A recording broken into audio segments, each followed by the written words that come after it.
Lyca மற்றும் red giant movies தயாரிப்பில் பிரம்மாண்ட இயக்குநர் சங்கர் இயக்கத்தில் உலகநாயகன் கமல்ஹாசன் நடித்த இந்தியன் 2 உங்கள் அபிமான திரையரங்குகளில். அயோத்திக்கு ஆன்மீக சுற்றுலா அழைத்துச் செல்வதாக கூறி 100 பேருக்கு போலி விமான டிக்கெட் விநியோகிக்கப்பட்ட சம்பவம் பெரும் பரபரப்பை ஏற்படுத்தியுள்ளது. என்ன நடந்தது பார்க்கலாம் இந்த தொகுப்பில்.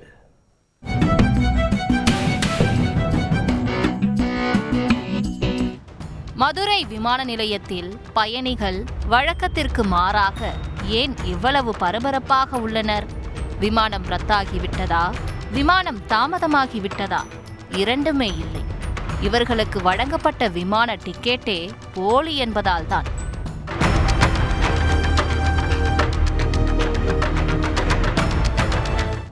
திண்டுக்கல் பழனியை சேர்ந்த 80க்கும் மேற்பட்டோர், சேலத்தை சேர்ந்த 20 பேர், மொத்தம் 106 பேர் 5 நாள் சுற்றுப்பயணமாக காசி அயோத்தி செல்லும் கனவோடு ஆசையாய் சேலத்தை சேர்ந்த ராஜா என்ற இடைத்தரகரை அணுகியுள்ளனர்.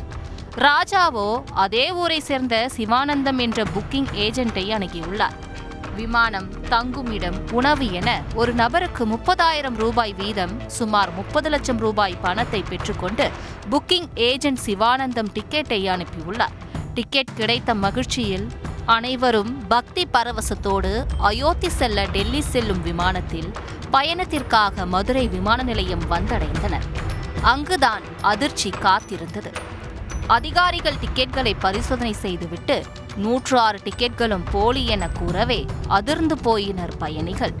பதறியடித்து இடைத்தரகர் ராஜாவிடம் முறையிட்ட போது அவர் தனக்கு விபூதி அடித்த சிவானந்தத்திடம் முறையிட்டுள்ளார்.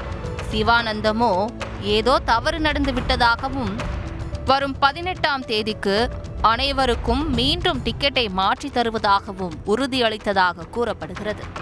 டிக்கெட் போட்டு வந்தோம். இங்க வந்துதான் எங்களுக்கு நாங்கள் திண்டுக்கல்ல இருந்து வந்திருக்கேன். இங்க வந்துதான் எனக்கு தெரியும் இந்த டிக்கெட் இப்படி மாறி இருக்குன்னு. போட்டு கொடுத்தாலும் நம்பிக்கை தான். ஆனா எங்கேயோ தப்பு நடந்துச்சு, விட்டுட்டேன். திருப்பி இந்த தேதிக்கு பதிலாக அடுத்து 18ஆம் தேதி ஆல்ட்ரேஷன் பண்ணிட்டேன். எல்லாத்தையும் கூட்டிட்டு போறேன். அவங்க பிளைட் ஓகே சொன்னாலும் அமௌண்ட் கட்டி இந்த டூர் அப்படியே 18ஆம் தேதி மாத்துறேன். இல்ல இது நான் பர்சனலா செஞ்சுட்டேன். இல்ல நீங்க போட்டு கொடுத்து அவங்க செஞ்சு தரேன்ட்டாங்க. 18ஆம் தேதிக்கு அடுத்து மாத்தி தரேன்ட்டாங்க. அந்த தேதியில நாங்க போறோம். இல்ல வேண்டாம், ஒண்ணும் இல்ல. அது அவங்க செஞ்சு தரேன்ட்டாங்க. நானும் கூட்டிட்டு போறேன்ட்டேன். நான் கூட்டிட்டு போகலன்னா தான் பிரச்சனை. நான் பாத்துக்கிறேன்ட்டேன். நான் உண்டானது இப்ப இன்னைக்கு மிஸ் ஆயிடுச்சு. அடுத்த வாரம் போகும்போது எல்லாமே அதே மாதிரி நான் ரெடி பண்ணி தரேன்னு சொல்லிட்டு. புண்ணியம் தேடி காசிக்கு சென்றுவிட்டு அயோத்தி பாலராமரை கண்குளிர தரிசித்துவிட்டு வரலாம் என ஆசையாய் வந்த பயணிகள் ஏமாற்றத்துடன் திரும்பி சென்றனர். லைகா மற்றும் ரெட் ஜெயண்ட் மூவிஸ் தயாரிப்பில் பிரம்மாண்ட இயக்குநர் சங்கர் இயக்கத்தில் உலகநாயகன் கமல்ஹாசன் நடித்த இந்தியன் 2 உங்கள் அபிமான திரையரங்குகளில்.